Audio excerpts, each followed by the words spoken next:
What's up, guys? Welcome back to the JP and Trav show on the JP and Trav YouTube channel. As always, it's your host with the most, JP. And to my right, I have my esteemed co-host, brother, and friend, Travis J. Davison. Travis, how you feeling, man? Man, I'm feeling great. Feeling great. Another portal pickup today. Basketball's had a heck of a portal cycle. Football continues to do the same. Oklahoma softball got the sweep over Mike White in Texas over the weekend.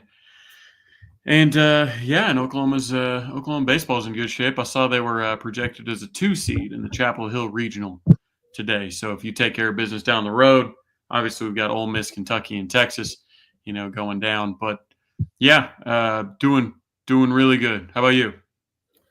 Man, I'm good. Trying to get to the end of school. We always, think that it's not going to be stressful, and then it always ends up being stressful in different ways. I got some things going on in the good old job that just are unfortunate and annoying, but it's part of it, right? So pushing through that. But other than that, man, it's a great day to be a Sooner. As you said, we huge portal pickups in basketball, another huge one in the wide receiver room, much needed. Depth and somebody that could potentially be a difference maker if he's healthy. And so, looking forward to chatting about it. Yeah, and let's start there, right? In the football portal, for me, it's I've gone back and forth on the wide receiver thing, right? We've gone back and forth on the wide receiver thing. I'm not sure if everybody was bent on needing a wide receiver. With Giovanni Gibson's timeline being moved up, with Jaden Gibson not hopping in the portal. Some expected him to, but he didn't. He's re-engaged. You're thinking, do we really need one? And then Jermichael Carter becomes available. And he's a big body, 6'4", 192. I imagine Schmitty will pack on a little bit more muscle.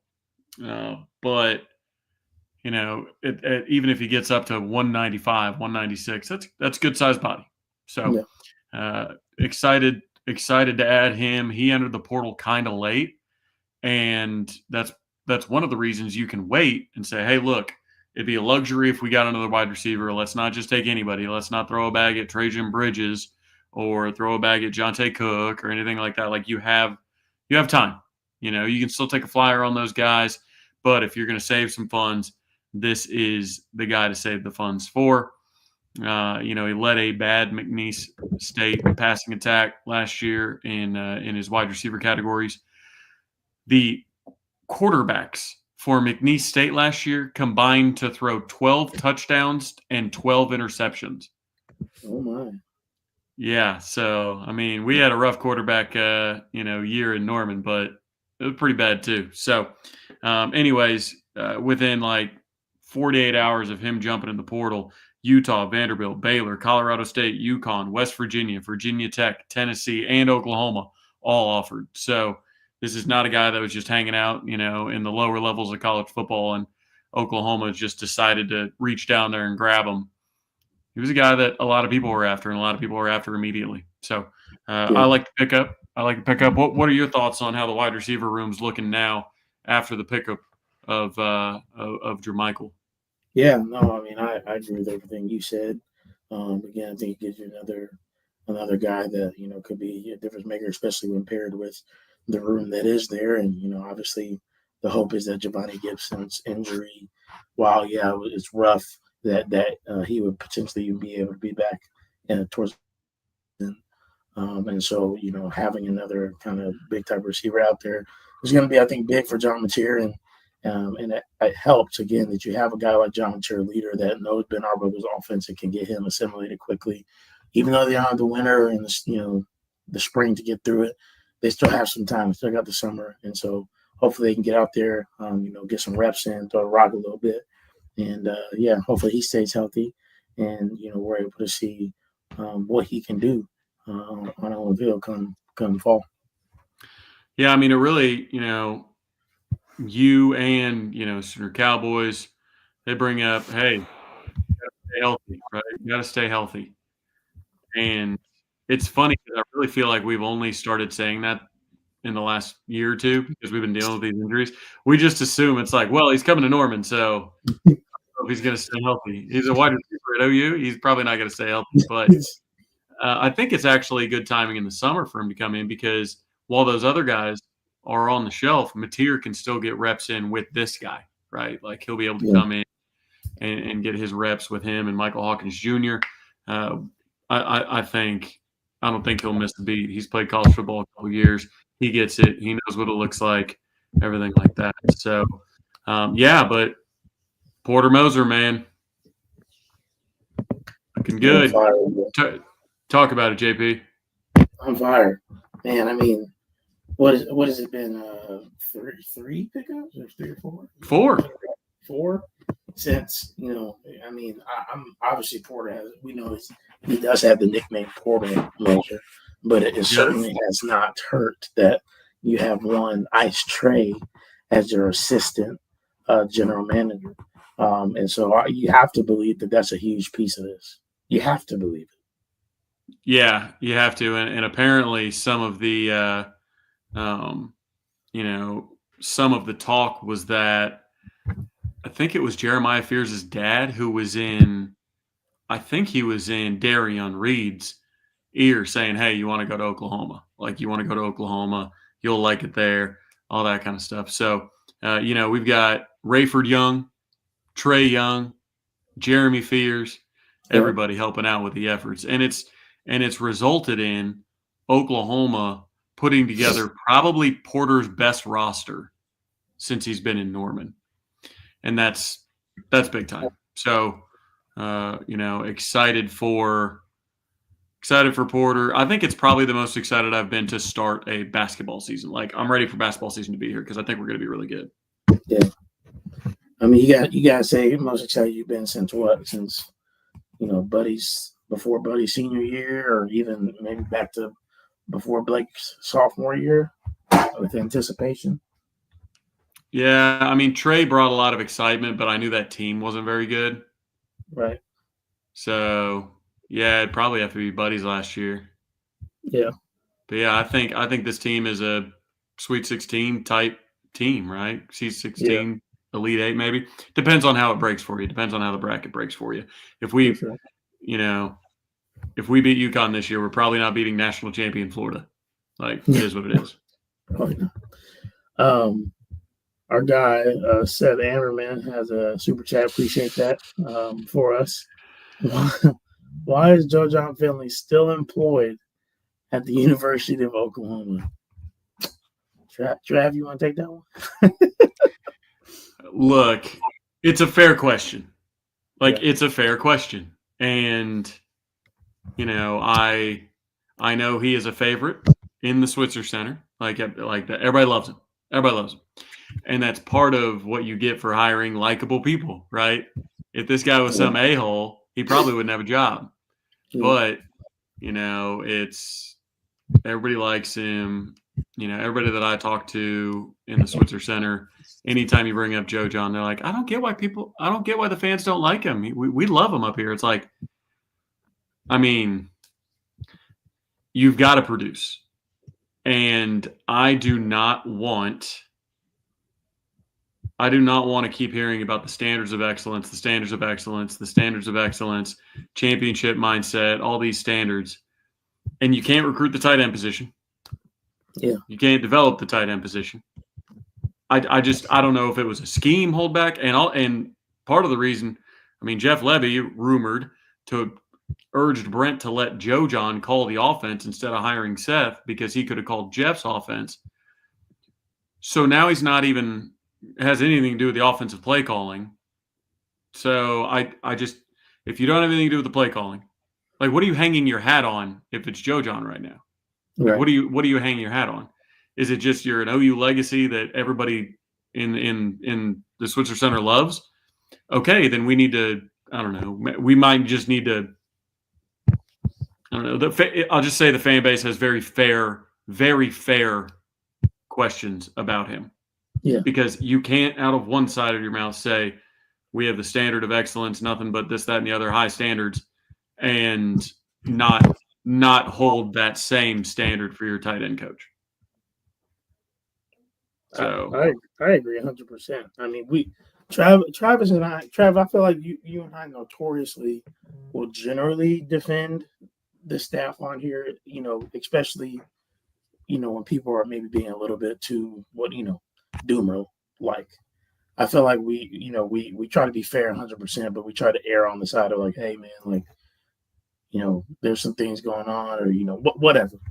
I don't feel like either of us have ever been in that way with JoJo. Like, I feel like it is what it is. Like, you're right. Like, there's nothing really to defend. I mean, we haven't seen production since he's really been, since Braden Willis, since his first year. Yeah. I mean, it's, I will not say that I want a coach fired. I would never say that. I just say that the fans have a gripe, and their gripe is extremely credible. I cannot blame them for it. You cannot preach excellence and standards and not have anybody and have a tight end coach that has not lived up to those standards by any stretch of the imagination. Letting 2 blue chip tight ends out of the state that are in Norman's backyard, that's rough. Like, not being able to bring in portal recruits. I get it, it's probably money. But, your room hasn't been productive. It's just been, we don't have going into this year, we do not have a solid tight end room. And Joe John's been at the university in charge of that tight end room for years. Yeah. And we just don't, we moved a linebacker over, and there are some people that want to move Ivan Karian over. You don't want the tight end position to just be a reclamation center of, hey, and I think Jaron Canick's going to be great, in his role. But you can't be like, oh, well, hey, do we have any spare offensive linemen or spare wide receivers or spare linebackers that we can turn into tight ends and try and develop? No, go get a tight end. Like I don't know. The fans have an absolutely justifiable gripe with Joe John. Yeah. What's bad, there's been elite tight end, and we haven't closed on any of them. I mean, theoretically, I guess, if you're talking about just are you talking about the portal, or are you talking about from the start? I think probably high school recruiting. Like, when you look at, Dave Vaughn was looked at as an elite prospect. He closed on him. Well, but like Luke, Luke was more of a Brent. That was a Brent issue. Missed, but tight end coach, right? It's still a tight end that's in Bixby, Oklahoma, and he's now gone to 2 schools instead of going to Oklahoma. Nate Washington. Was it Alexander? Cooper Alexander, the other one? Yeah. There are 2 from Washington. And then, like, in the Kansas area, had an issue. Like, you've had a good amount of tight end talent in the area, and you just been whiffing. So, I don't know. You've had opportunities and just haven't been able to close the deal. And I don't know if you don't have the NIL allocated to you. Yeah, I don't hold Joe John. I don't hold him accountable for Devon Mitchell. Devon Mitchell had his own issues going on. I think Joe John tried his damnedest to put him on the right path, and it just didn't work out. It is what it is. But I don't blame him necessarily for that. And I can't blame Joe John for injuries in the room, right? Like, I can't blame him for Caden Helms, injuries or anybody else's for that matter. But man, it's missing out on in-state guys. It's missing out on regional guys. You kind of felt good that you had a few kind of in the bag almost, not in the bag, but in your realm of your targets, realm of possibilities, and you just couldn't bring him in at the end of the day. So, Yeah. What have you heard about the On3 and Rivals merger? Isn't that pretty wild? That is a little bit wild. I saw it this afternoon. We had some stuff going on this evening, but I saw it for a quick second and was like, "Whoa, that's actually happening." Yeah, So it's wild. It's wild because Shannon Terry, for you, those of you that don't know, Shannon Terry is the god of recruiting sites in so fact that he created them. yeah, He started Rivals. He sold it, started 247. Sold it, started On3. Like, he just continues the model, changes a little bit, renames it. And to his credit, he's made a lot of money doing it. And he's got a lot of influence doing it. So after he reacquired Rivals from Yahoo today, a lot of questions, right? What happens to OU Insider, us over there, and then Sooner Scoop, right? What happens?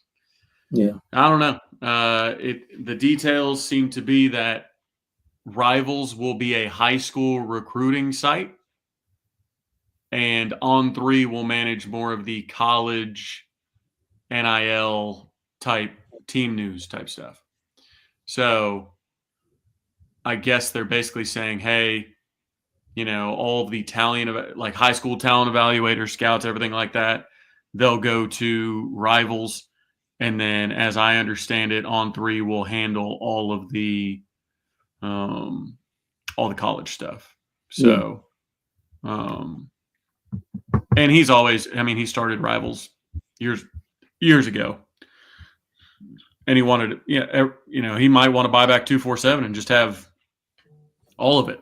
But I think with these two merging, 247, I think, is going to have a little bit of a tough time. I do think basketball is. I like basketball on 247. I think 247 does the best job with basketball. So we'll see. ESPN does a decent job, not as much with football, but basketball. But the others are just built on football for the most part. So it'll be interesting. With it being On3, that's essentially buying, and it's where Shannon is currently at. It'll be interesting because On3, they're in charge. So if you look at it, it's basically like, just for argument purposes, it's like Sooner Scoop bought OU Insider. Like because those are the affiliations, right? So like that's who they bought. So, I texted Brandon and Parker and you're like, hey, I don't, what does this mean? What's going on? I'm not sure they know all the details of what's going on. I would say the ball is probably in Kerry and Josh's court, but we'll see. I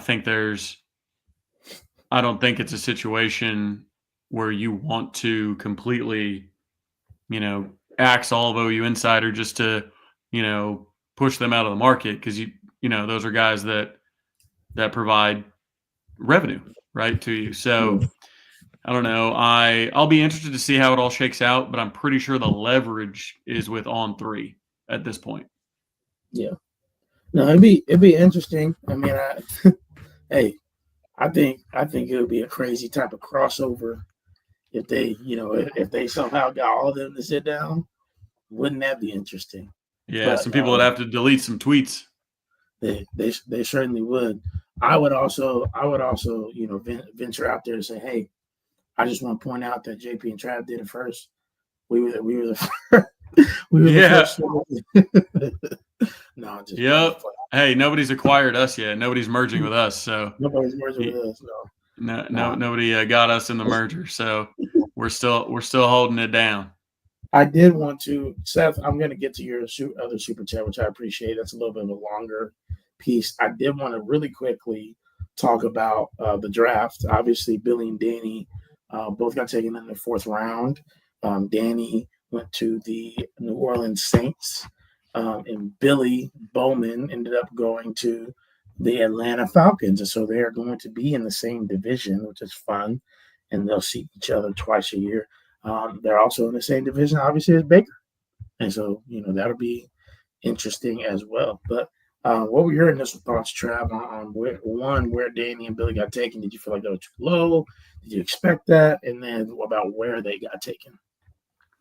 Yeah, it was a little bit later than I thought. I thought they'd be third rounders, and even so, there were in a lot of the stuff that came, like in a lot of the stuff that came afterwards. The rating of the draft picks, value wise. A lot of people were saying Billy Bowman and Danny both were great values at the fourth round, and that they were graded much higher. So again, thought they'd go third round. Fourth round, nothing to be too, upset about. Still a good payday. Still in the NFL. Fourth round picks. They're going to make the team. You're not talking fifth, sixth, and seventh. So, Danny's fit. They've already got him slotted as if you just Google the depth chart right now on ESPN, they've got him as basically right behind Demario Davis, the second string back. So being on the two deep already is where they have him. Because you remember, 53-man roster, this is not a situation where you're like fifth string middle linebacker. They don't have a fifth string middle linebacker. So, I think that Demario Davis being in front of him, and he's been in the league forever. I mean, let's see. He's 36. He's older than I am. He was born a month before I was. So he's getting a little long in the tooth. I think it's a perfect situation for Danny, because what you really want is for you to have a veteran in front of you and then learn behind him, learn how to be a pro, and then when your next contract comes up, you want them to be either leaving or retiring.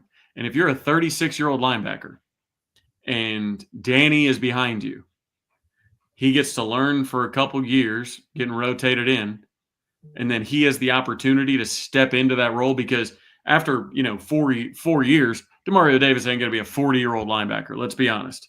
So yeah. So I think, I think he landed in a fantastic situation.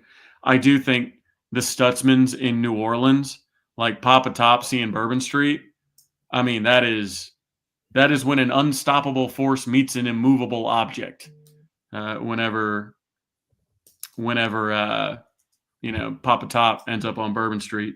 As far as Billy Bowman goes, they've got him slotted right behind Xavier Watts right now, right behind Jesse Bates at the free safety position. Xavier Watts, they took him in this draft. They're both rookies, so he's just gonna have to outplay him.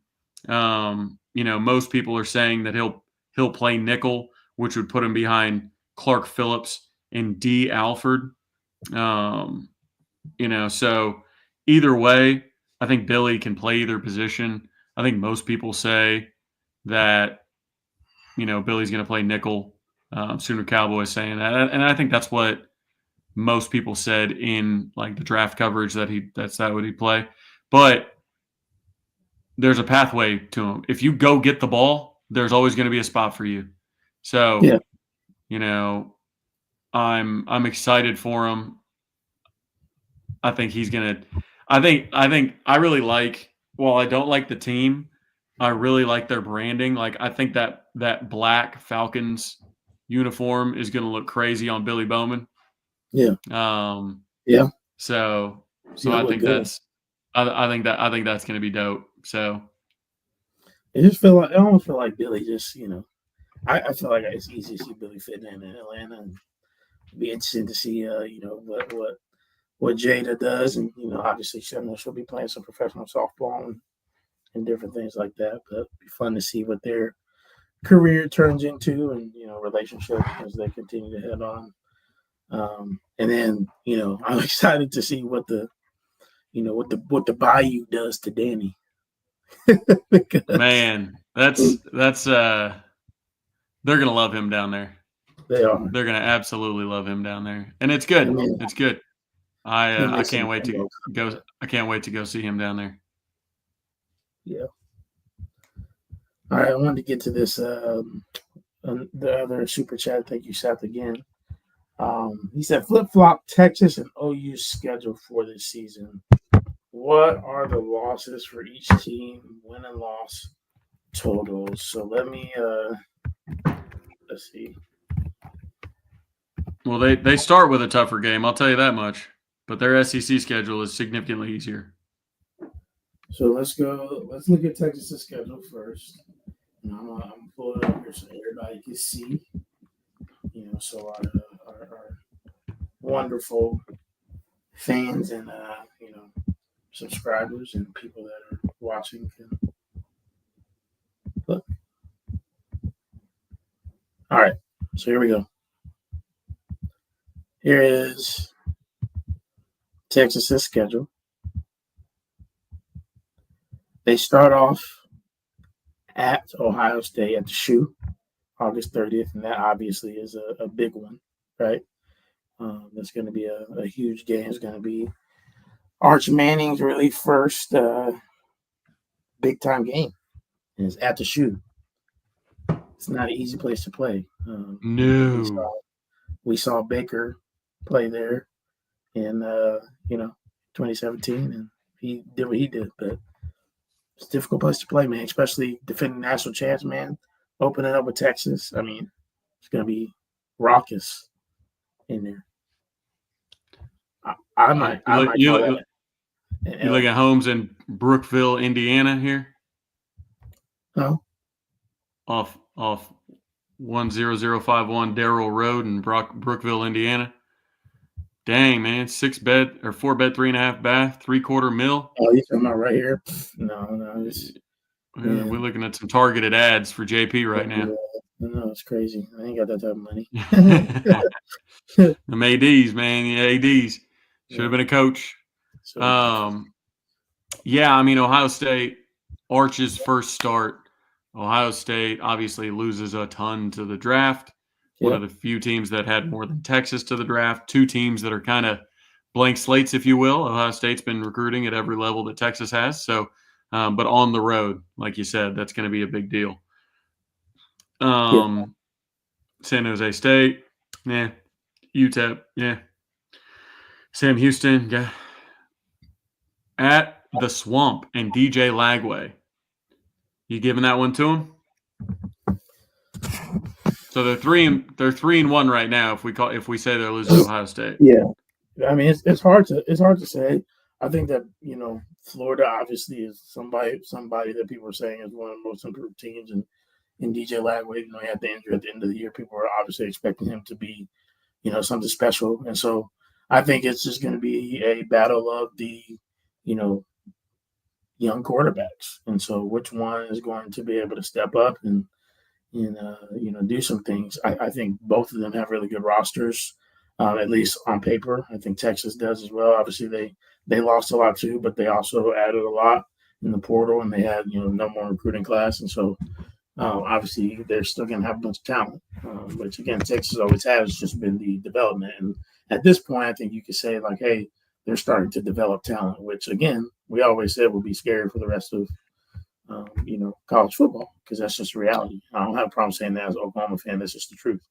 It's always been that. And so we'll have to see if that continues, and if Arch is going to be who, they think he's going to be. And if he is, man, like Texas obviously has a chance to, repeat some of what they did last year. So we'll see. I will give them the edge just because Texas has been the better team the last 2 years, and they'll have more momentum in that way. But obviously things could change, so I would give them the dub, even at Florida. Okay, well, I predict they go 1-1 in the October 4th, October 11th stretch. I don't know which one they're going to lose, but they're going to lose one of them. Yeah. So I'm going to say They're 4-2 entering at Kentucky. 4-2 at Kentucky. So, and obviously, Seth, I know your original question was flipping the schedule. So let's just go. We'll go through Texas' schedule first, as is, and then we'll flip it and say what Oklahoma will do. I think Texas is either 9-3 or 10-2. By the end of this schedule we're looking at right now. This schedule, yes.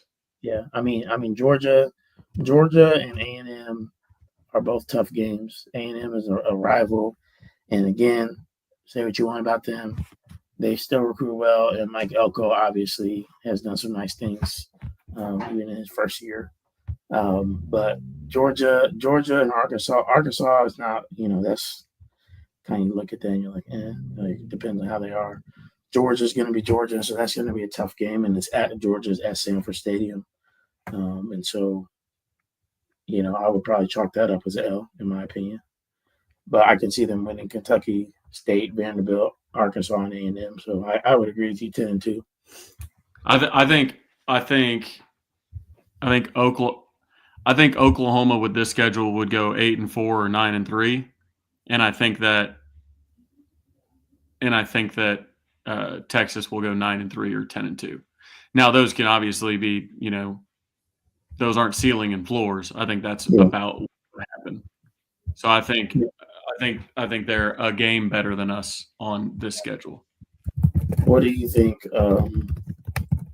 Oklahoma would do?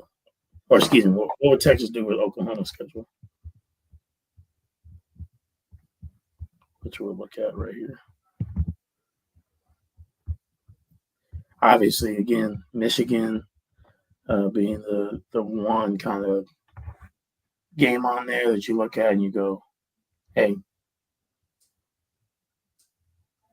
that's a decent non-conference game. Not probably as good as Ohio State, obviously, but I think we said that we thought Oklahoma was going to go 9-3 or could go 9-3, maybe 8-4 with this schedule. I mean, Michigan and Ohio State are the last two national champions, so it's not like, the schedule's no slouch.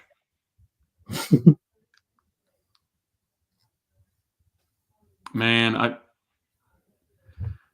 I would say Texas. It just depends so much on new quarterbacks, man. Because Michigan's got a new quarterback, Auburn's got a new quarterback, Texas has a new quarterback, Ole Miss has a new quarterback, Tennessee has a new quarterback, Alabama has a new quarterback, Missouri has a new quarterback.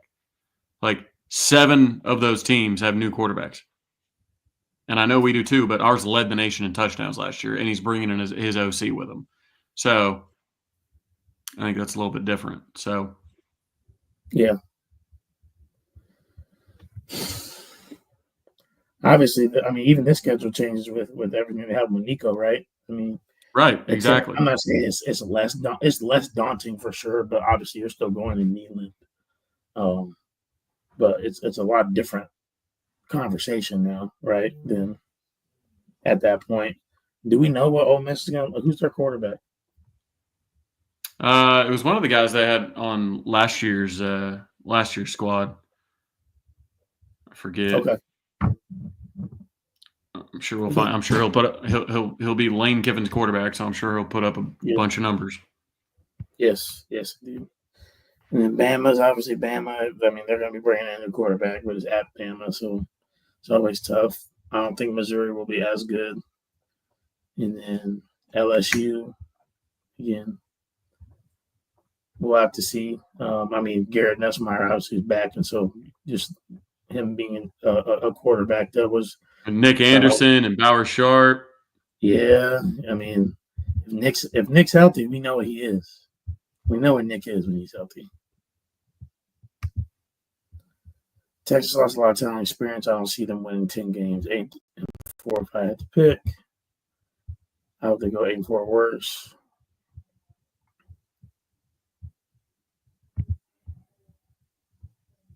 Yeah, I guess we'll see. Yeah. We'll see what happens. Yeah, did you hear about that? That's crazy.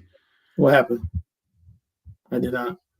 Let me see if I can find it. About the Texas offensive lineman? Yeah, what they do.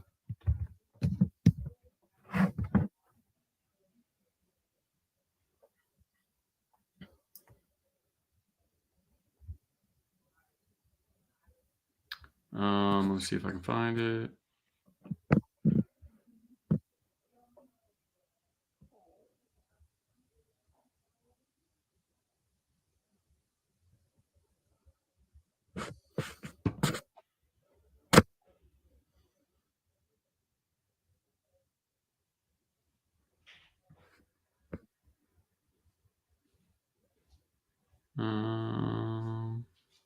Dang it! This was last weekend? Somebody posted the whole report. No, it was like, God, where is it? Here it is. All right. Listen up. So this is Nick Brooks. Everybody said he had a huge spring. Offensive lineman. Brooks was pulled over after 2 a.m. for traveling 47 miles per hour in a 30-mile-per-hour zone on West 6th Street and passed a breathalyzer test administered at the scene, but had a marijuana vape pen in his pocket, admitted to smoking a blunt before driving, and was deemed intoxicated due to the introduction of cannabis CNS depressants. After Brooks was pulled over, he proceeded to make some remarkable admissions to the arresting officer. The club that Brooks was coming from, the strip club that Brooks was coming from, makes exceptions for UT football players, Brooks said, continuing to say that he was taking recruits on unofficial visits to a strip club. Brooks failed sobriety tests at the scene, including body tremors when trying to stand on one leg. Big yikes. That could be something. That could be something. Yeah, that's a problem. Mm-hmm. And he got nervous and chatty. This is, I am not qualified to give legal advice. I am not an attorney. But I think I am safe to say that if you do get pulled over, you can exercise your right. You should exercise your right to remain silent. Many people know that they should stay silent, but they don't have the physical capacity to stay silent. Most of you all know how much I yap. So I would have a hard time staying silent because I'm consistently yapping. But yeah, just a crazy way to finish spring ball with one of your standout offensive linemen getting arrested and narking the whole operation, saying that they have a strip club that they take recruits to that gives favor to underage Longhorn recruits. That's crazy. That's insane. I can't believe that. I know you've got to hop off here shortly. We can call it an early night. I got no problem with that. We can call it an early night. What are the last? Is there anything that 700 people? It's it's a quality group, but I don't know. Anything else we need to talk about? Any questions before we dip out? Yeah, no, I know the only other thing that was on the docket theoretically, and again, we still have some time to talk about this as always, but just, who we want to see get better over the summer. I think we've talked about, the seeing, who emerges in the cornerback room, edge rushers. Even edge rushers, yes, yep, and seeing, you got R. Mason, Marvin Jones Jr., PJ. Does PJ take that next step? Heard good things about Taylor Wine, different things like that. Yeah. So, but that's an ongoing conversation we can obviously continue to have. Probably, unless something crazy happens, have a more in-depth conversation about it next week. All summer. Yep. Hey, we want to see it too. They got to be healthy. Hey. So. Hey, ain't telling us anything new. No, not at all. At all. So, yeah, man. Well, we appreciate you guys.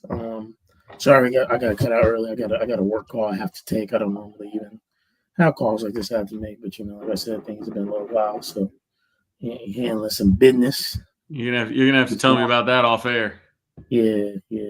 I'll text you. For sure. All right. Well. Oh.